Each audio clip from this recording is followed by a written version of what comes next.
Bonjour à toutes, bonjour à tous. Je suis très heureuse de vous retrouver aujourd'hui pour un petit débat mère-fille. Et ça va être une question intéressante et importante aussi, je dirais même essentielle, surtout par rapport au cancer du sein, puisque je vais demander à ma fille, qui a une vingtaine d'années, comment elle a vécu mon cancer. Donc je rappelle que pour des questions d'anonymat, Sunshard, donc ça sera son pseudo, n'apparaîtra pas à l'écran avec moi. Voilà. Merci d'être avec nous et bonjour à toi, Sunshard. Bonjour, on se retrouve. C'est vrai que c'est une question assez importante, j'ai hâte de l'aborder. Eh bien, écoute, je me permets de te la reposer en toute simplicité. Euh, donc, toi qui as une vingtaine d'années, moi j'ai mon cancer qui s'est déclaré en 2019 et qui s'est terminé après un peu plus de 18 mois de traitement. Et donc, il s'est terminé fin 2020. Comment as-tu vécu en fait ce cancer, cette maladie? Cette épreuve qui m'a impacté moi, mais qui t'a impacté toi aussi.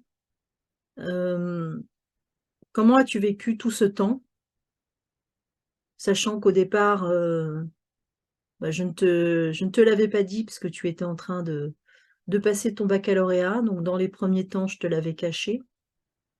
Et j'aimerais savoir ce que tu penses de tout ça, en fait. Je dirais que d'abord, ce qui m'a frappé, c'était entre guillemets une sorte de choc, comme si tout résonnait autour de toi, comme s'il y avait une sorte de, comme s'il y avait une sorte de mini bombe mentale en fait, où il y a une sorte de réalisation où ça n'arrive pas qu'aux autres finalement. Ça arrive vraiment, ça peut arriver à n'importe qui. Il y a eu cette sorte de choc, après je dirais que c'était une sorte de cascade avec la peine et après la peur qui arrive. Je dirais que ça a été cette cascade-là. Et en effet, j'ai été prévenue qu'après. Donc j'ai eu cette sorte de moment où je n'étais pas là, je pense, quand il fallait pour bah, du coup cette annonce-là. Et en effet, c'est vraiment au début, c'était vraiment la peine qui m'a marquée.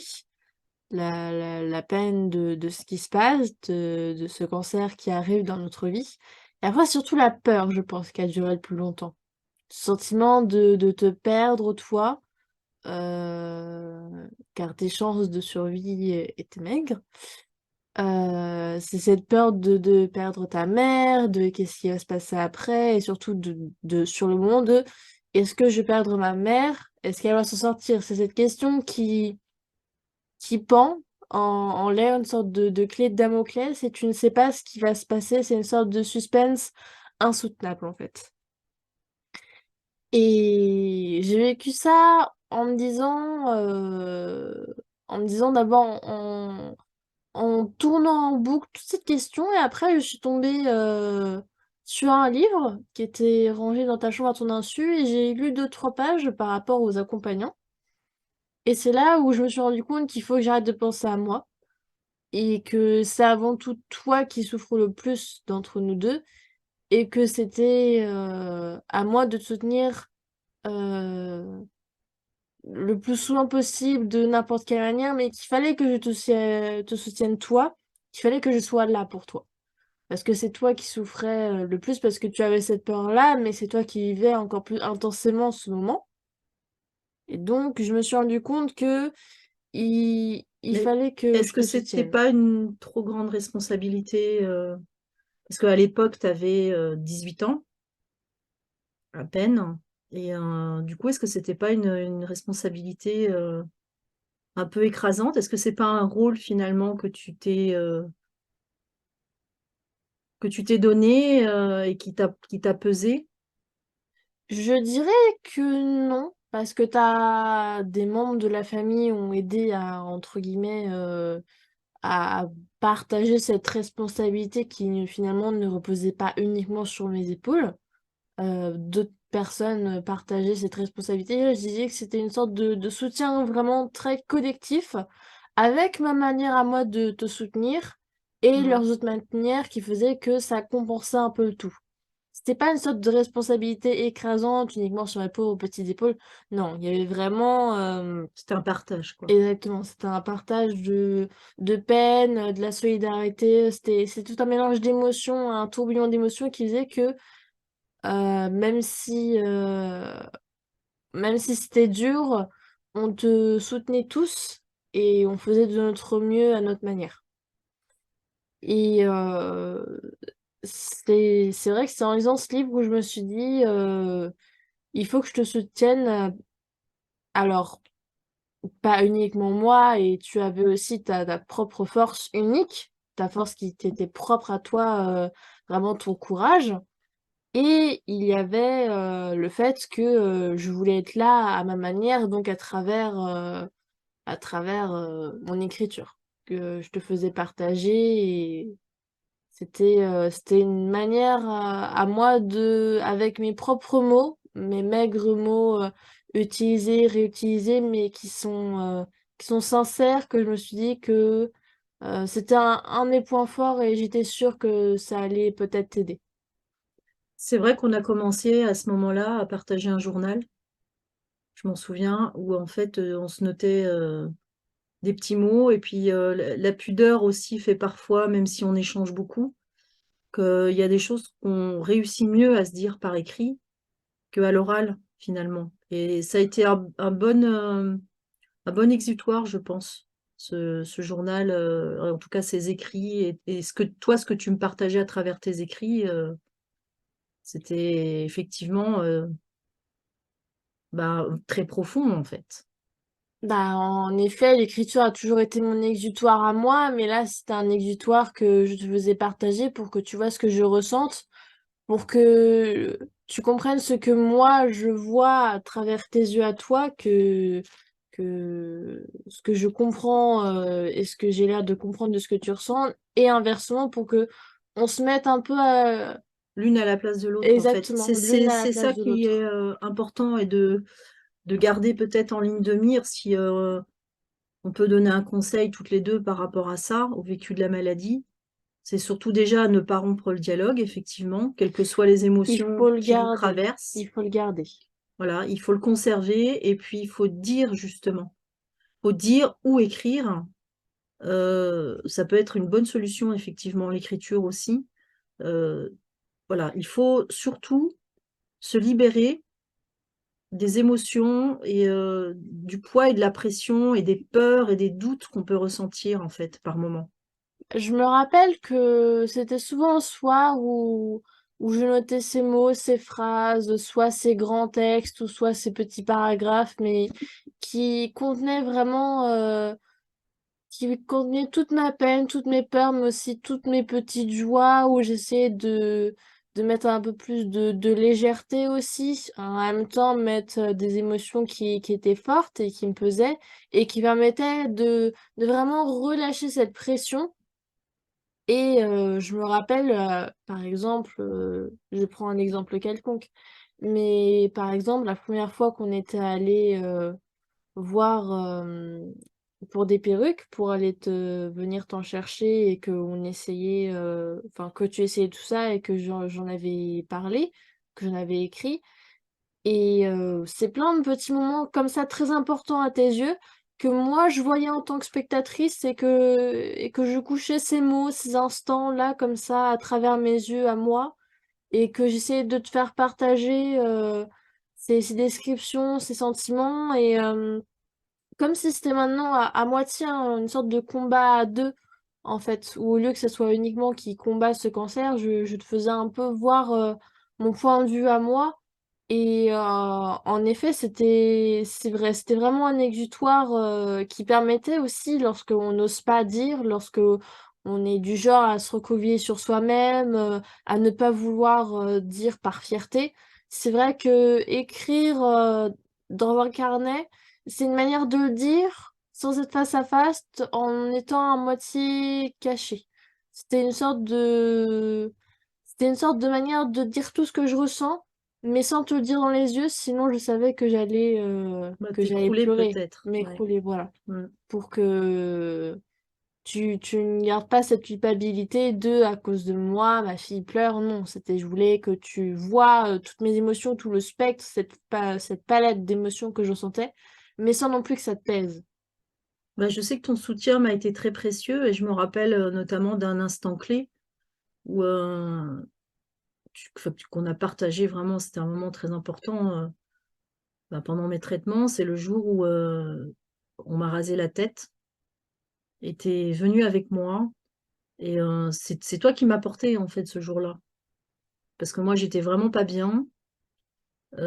J'étais un peu dans mes profondeurs intimes ce jour-là. Et quand on te rase la tête, en fait, hein, ça c'est une étape qui est vraiment clé hein, au niveau des traitements. Quand on se fait raser la tête, il y a une part de soi qui s'en va. Enfin, moi, en tout cas, c'est l'impression que j'ai eue. La sensation et les sentiments, les émotions étaient très, très violentes. Et ton soutien m'a été extrêmement précieux à ce moment-là. Et c'était un soutien même dans l'invisible quelque part, parce qu'à un moment donné, tu m'as juste tenu la main. Et je me souviens que c'était vraiment très intense. C'est exactement les bons mots, c'était vraiment un soutien dans l'invisible. T'étais souvent plongé dans tes pensées, parfois tu ruminais, tu pensais à tellement de choses, tu souffrais tellement. Et moi, j'étais comme une sorte de petit fantôme de présence qui essaie de te tenir la main, de te soutenir tout le long, même si parfois tu réalisais que j'étais là et d'autres fois tu ne le réalisais pas. Et c'était une sorte de vraiment de soutien invisible où oui, je te tenais juste la main, des petits gestes parce que c'était tellement profond, c'était tellement puissant, ces raz-de-marée de pensées et de sentiments tellement violents que quelques mots, dire ça va aller, ne suffisait pas. Il fallait Mm. vraiment avoir cette force de puissance, de connexion, de complicité avec la personne pour dire, lui prendre la main et juste être là. Et je pense que c'est vraiment cette présence qui est le plus important, c'est ne pas disparaître de la vie de la personne, être là tout le long, même si parfois on est un Même peu, si c'est dur, ouais, effectivement. même si on est un peu dans l'invisible, même si on n'est pas vraiment là, entre guillemets, aux yeux de la personne, vu que toi, t'étais plus vraiment dans ta tristesse à toi, t'étais couché vraiment dans tes sentiments vraiment néfastes, vraiment dans la peine.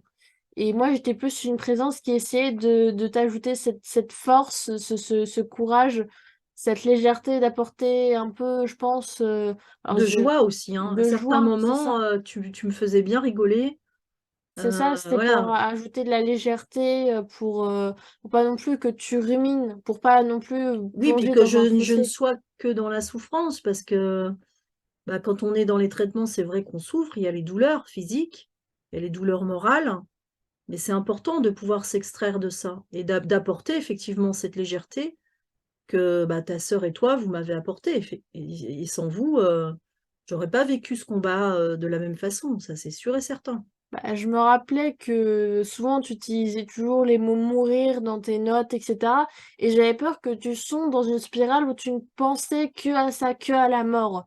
J'avais cette terrible peur personnellement que tu ne penses qu'à la mort tout le temps en ruminant.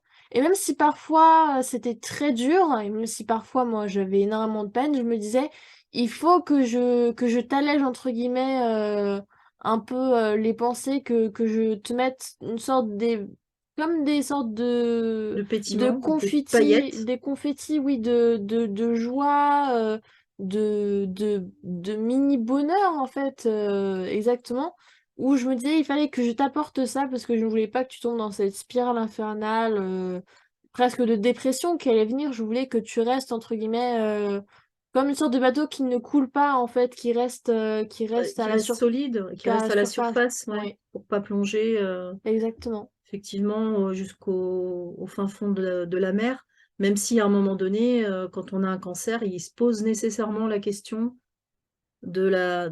Enfin, on est à un moment donné obligé de faire face à sa propre mort et on se regarde dans un miroir et on est obligé de faire face à ça. Mais effectivement, pour les proches, bah, tous ces états-là, des états d'âme, des questionnements, qui m'ont appartenu, hein. mais qui ont forcément rejailli sur mes enfants, dont toi. Eh ben, moi, je dis chapeau aussi, hein, courage. Parce que là, c'était... quelque part, c'est une épreuve. Ça a été une épreuve pour moi, mais il est évident aussi que c'est une épreuve pour les proches. Elle est vraiment très, très proche. Euh, voilà. Et ça, il faut pas le négliger.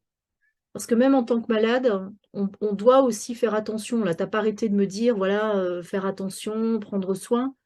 Mais moi, j'essayais malgré tout aussi. Et dans mes tourments et dans ma souffrance, j'essayais de faire attention à vous et à toi. Voilà, de garder ce point de mire parce que vous avez toujours été, enfin, vous, mes enfants, vous avez été toujours ma bulle d'oxygène. Et là, pendant mon cancer, heureusement que j'ai eu cette bulle d'oxygène-là. Je respirais, hein, avec voilà, l'air qu'on respire. Mais vous avez été vraiment aussi, vous avez participé, hein, à mon chemin de guérison. Je pense évidemment que tu avais cette force de je dois être un peu forte pour mes enfants, je dois pas perdre mes enfants de vue. Je pense que tu as eu un peu cet esprit-là, je pense. Mais je faisais tout personnellement pour que tu te rendes compte que nous aussi on était là pour toi, qu'on pouvait pas comprendre à quel point tu souffrais, mais que on était là pour toi quoi qu'il arrive. Et je me souviens de ce moment où généralement le soir, lorsque tu étais fatiguée à cause de tout traitement, je me posais sur ton lit, sur le côté de ton lit, Mm. et je te lisais ce que j'avais compris de la journée, que ce soit les essais de perruque, le fait qu'on soit rasé ton crâne, ou qu'on t'a accompagné chez l'oncologue, ce genre de petits moments, et que je racontais tout ce que je pensais, des descriptions de sentiments, d'émotions qui passaient fugitives ou qui restaient un peu plus longtemps, et que je te racontais tout ça d'une manière assez personnelle, et que je te le lisais à voix haute, et que le sourire commençait à grandir sur ton visage parce que on partageait un réel moment Bah, d'échange, intime. ouais, intime, Oui. de complicité, et c'était profond, c'était intense. Et en même temps, le cancer a permis ça aussi. Alors ça a permis aussi de s'en rapprocher, mais ça a permis quelque part de renforcer des liens encore plus forts. Et par rapport et un message à tous les accompagnants, il faut surtout pas s'éloigner d'une personne malade en se disant c'est la meilleure chose à faire pour lui laisser de respirer, etc. Il faut garder en tête que cette personne, elle souffre énormément et qu'elle a besoin d'un soutien moral. Il faut pas prendre toute la responsabilité sur ses épaules non plus. Non, Des surtout pas. professionnels sont là, d'autres membres de la famille peuvent aider, mais il faut pas perdre de vue non plus que cette personne a besoin de soutien, que ce soit d'un mari ou d'une femme, que ce soit des enfants, etc. Et que vous êtes des personnes qui sont importantes, et que lorsqu'on fait face à un cancer, comme tu l'as dit, on fait face aussi à la mort, et qu'il faut que ces personnes-là se restent présentes tout au long du chemin, même si c'est qu'un contact, tenir la main souvent, Mm. sourire souvent vers la personne. Rien que ça allège, je pense, le cœur. Oh oui, oui, oui, parce que le soutien, moi je le sentais parfois même sans les mots, effectivement. C'était une C'est sorte de un dialogue. regard, de la douceur, Oui. une main qui est là, rien que voilà, de tendre la main, de la serrer. Enfin, il y a des choses qui sont indicibles en fait. Et dans les émotions très vives et intenses qu'on peut ressentir à certains moments pendant un cancer, comme dans la vraie vie, mais je dirais que pendant un cancer et pendant la maladie, c'est terriblement amplifié. Bien effectivement, toutes ces petites attentions font que bah, nous, on y arrive aussi. Enfin voilà, on attrape plus de force.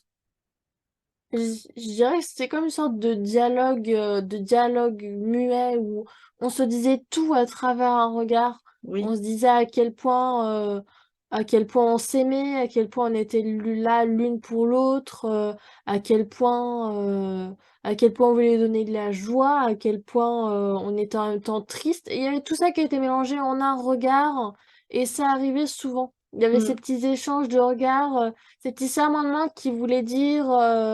qui veut dire je suis là, je suis à tes côtés. Voilà, Et il y avait effectivement. vraiment rien. C'est tous ces petits gestes qui peuvent paraître tout ça, tout simples, tout bêtes, peuvent vraiment changer durant une période comme ça aussi dure, je pense. Oui. Et qu'il faut pas négliger ces petits moments-là. Et d'ailleurs, dans n'importe quelle épreuve, hein, parce que là, effectivement, on parle de mon cancer, mais dans n'importe quelle épreuve que vous pouvez avoir dans la vie, les conseils sont les mêmes, hein, et pour la famille, les accompagnants. Donc, votre présence, la présence des accompagnants est vraiment essentielle. Et bah, je pense aussi, par exemple, à des personnes âgées qui peuvent avoir Alzheimer. Je sais que enfin, c'est très compliqué, mais pour le coup, ben, je suis aussi à même de comprendre, ayant vécu voilà, une épreuve moi-même. Donc, les aidants ont vraiment un rôle clé, ont un rôle essentiel, hein, qu'il ne faut pas négliger. Et dernière petite chose, parce que je voudrais qu'on puisse parler de ça aussi, comme on parle de mon cancer, on en parle très librement. Je sais qu'au départ, pour les chimios, vous n'êtes jamais venu en fait en chimio avec moi, parce que je ne voulais pas vous imposer en fait ce, comment dire? Je ne voulais pas vous imposer le fait de vous sentir dans l'obligation de venir en chimio avec moi. Du coup, je pense que ça a été, il faut toujours laisser le choix. En fait, si j'ai un conseil à donner là tout de suite, tu vas donner ton sentiment là-dessus après, mais laissez le choix en fait aux personnes qui sont là pour vous tout le temps par ailleurs, hein, laissez le choix de cet accompagnement en chimio ou non. Et je voudrais savoir ce que toi tu en penses. J'étais très reconnaissante parce que j'avais un peu un sentiment de malaise vis-à-vis ça appuyait encore plus cette réalisation comme quoi le traitement était bien réel, que c'était pas un rêve, que vraiment la personne, il y a une différence entre voir la personne subir le traitement, ce traitement lourd, et voir la personne se tenir un peu plus fragile en face de soi. Il y a une sorte de coupure où le traitement appuie le fait que c'est bien réel, rends-toi compte de à quel point c'est grave.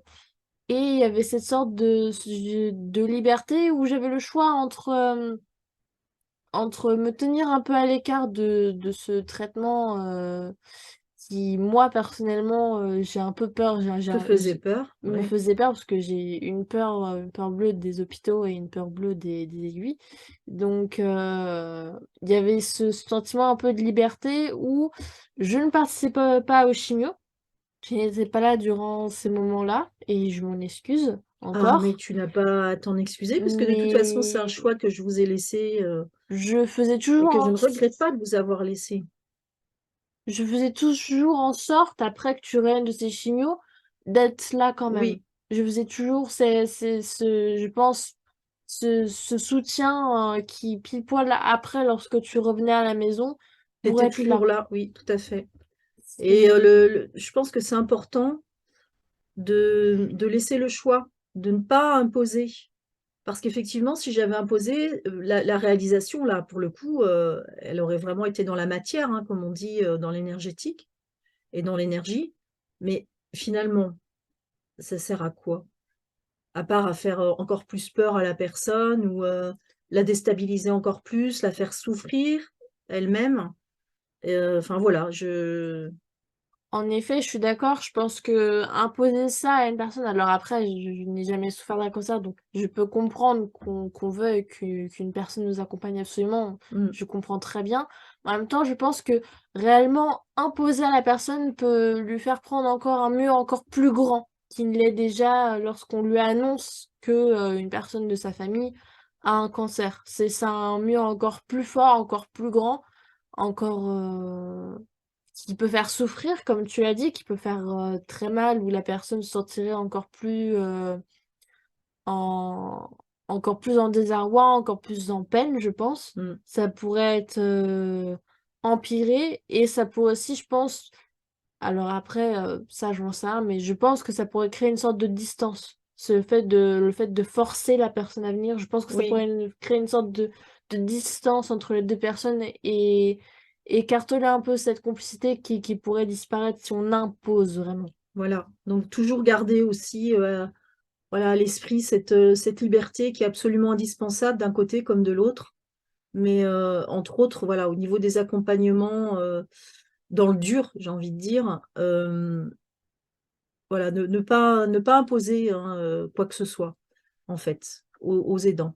Il faut vraiment que l'accompagnant, pour moi, reste dans cette sorte de, de bulle un peu de joie qui garde car il ne subit pas réellement le traitement et qui garde cette bulle de joie pour la donner à la personne qui subit cette épreuve pour vraiment rester là tout le long. Si on force un accompagnant à être encore plus dans la tristesse, dans cette misère-là, l'accompagnant sera beaucoup moins présent et pourrait aider de manière encore beaucoup moins efficace, je Oui, pense.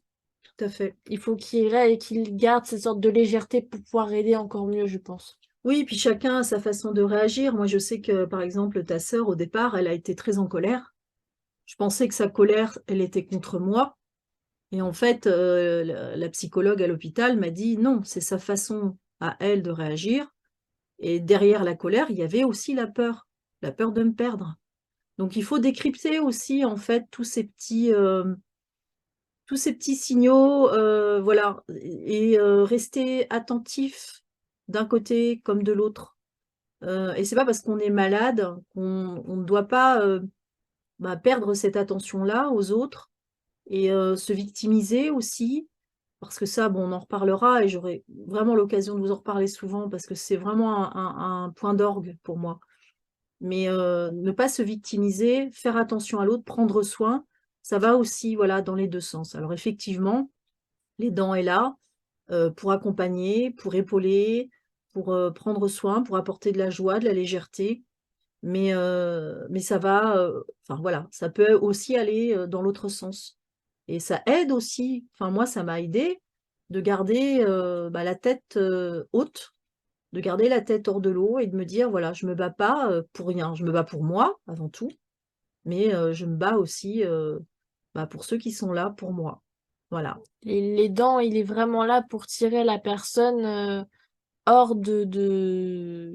hors de ce bateau d'enfer, de misère, etc. Là pour tenir les mains, pour lui dire, je suis avec toi dans ce bateau, je suis avec toi Mm. pour, euh, pour vraiment que tout se passe au mieux et que la personne malade vraiment serre les mains de cette personne pour vraiment souder encore plus ses liens, pour que ces liens deviennent encore plus forts.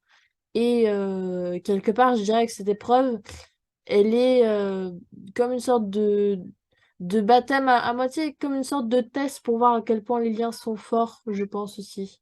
Oui, et c'est bien que tu en parles parce qu'effectivement, pour la suite, et là aujourd'hui, avec un peu de recul, toutes les deux, je pense que vraiment, cette maladie a renforcé aussi nos liens, qui sont plus dans une réelle authenticité. On ose aussi être vulnérable l'une vis-à-vis de l'autre. Quand on n'est pas bien, voilà, on arrive aussi plus et mieux à se le dire, qu'on ait une souffrance physique ou une souffrance morale aussi. On communique beaucoup mieux Mhm. qu'auparavant, c'est-à-dire qu'auparavant, on garde un peu plus cette pudeur, où on n'ose pas trop en parler, en se disant on me dérange, etc. Alors qu'après, c'est cette sorte d'épreuve qui est horrible, mais qui reste quand même une épreuve. Il y a cette sorte de communication qui s'installe beaucoup plus facilement, cette symbiose qui s'intègre beaucoup plus facilement dans nos échanges. Bah oui, parce qu'on est obligé d'être dans une certaine vérité crue aussi, Oui, une vérité oui. nue, qui fait que de toute façon, C'est vrai qu'on est beaucoup plus nus et vulnérables l'une à l'autre, vis-à-vis de l'autre. On se sent beaucoup plus, je trouve pas un autre mot que vulnérable en fait. On arrive hum, à se montrer tel qu'on est et oui, pas garder une sorte de déguisement où tout va bien dans le meilleur des mondes. On garde cette sorte de nudité très authentique où on se dit vraiment les choses, on ose se parler et Bah, y a pas de faux semblants, il y a plus de non-dits, il n'y a pas de malentendus, mais comme on peut en avoir n'importe quel parent, je pense, avec n'importe quel enfant, et encore plus avec des adolescents, c'est parfois difficile de communiquer. Mais en fait, quand on a un cancer, bah, ces barrières-là tombent parce qu'on est obligé de les faire tomber, parce que c'est la maladie qui les fait tomber, en fait. Et après, ça appartient à chacun, évidemment, hein, de rentrer dans une authenticité, dans une vulnérabilité qui est réelle. Mais bah, nous, on peut vous la conseiller, en tout cas, hein, avec Sunshine. On ne peut que vous la conseiller.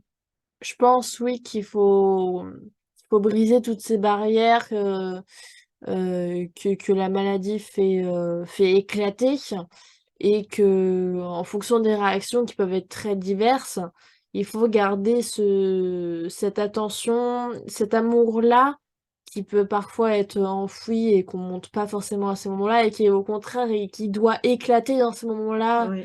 qui très dur et que cet amour-là il doit être vraiment au contraire Il est vivant, gonflé oui, de gonflé gonflé de vie, gonflé de, mm. ouais, d'encore plus de luminosité, voilà, de soleil, hein. Si on devait terminer peut-être par un petit mot, je vais te laisser le mot de la fin, Sunshine, par rapport à ce petit débat qui est devenu finalement assez long. C'était pas un petit débat aujourd'hui, mais en même temps, voilà, on avait vraiment cette envie d'échanger avec vous sur ce sujet, et en espérant que ça vous apportera quelque chose. Alors voilà, on a notre chat qui participe aussi, hein. Donc ça, c'est aussi de l'authenticité.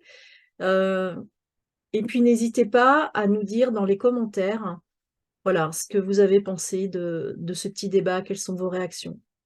Ça nous ferait vraiment chaud au cœur. Je te laisse le mot de la fin, Sunshine. Alors pour le mot de la fin, je pense que je voudrais adresser un message à toutes les femmes et hommes et toutes les personnes qui subissent ce genre d'aléas de la vie. Courage à vous, ne perdez jamais Mhm. espoir. Continuez ce combat comme si chaque jour était le dernier et vivez-le au maximum. Ne vous enfermez pas, Tout à fait. laissez-vous aller avec les gens qui sont autour de vous, laissez-vous aller À être dans la vrai. vie Mm. et être vivant, profiter de ces moments magiques-là et combattez, restez entre guillemets courageux du mieux que vous pouvez et ne désespérez jamais. Voilà, ne lâchez pas, ne lâchez rien, jamais, parce que la vie est précieuse pour vous, mais vous êtes réellement précieux et précieuse à la vie. Je garde le mot de la Voilà. fin, donc. Oui, finalement. Eh ben, écoutez, on vous embrasse très très fort. Prenez soin de vous et puis on vous dit vraiment à bientôt. Au revoir.